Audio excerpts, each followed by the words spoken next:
Good day po sa lahat. So ito po si Angelo, operator ng Smart 60cm DTF printer dito sa Uyo. So last week, palagi po ito nagagamit. So nandito po yung head area niya. So panatiliin po natin malinis yung area na to. Nandito po yung waste tank ko po. So yung AVR sa gitna. Sa may kanan naman po na banda, nandito po yung ground nakabaon. Yung level ko noon po ay tama lang. So after natin ma-on yung printer, so mag-cleaning po tayo.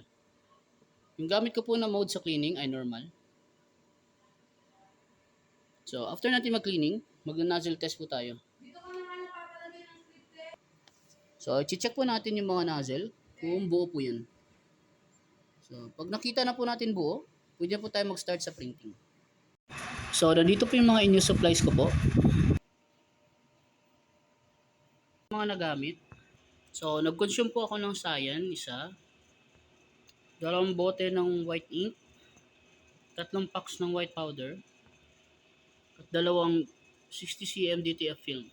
Dito naman po yung DTF output ko po. So last week nakapag-run po ako ng 176 meters. Checklist ko po. So para sa Smart, so updated po siya, kumpleto po.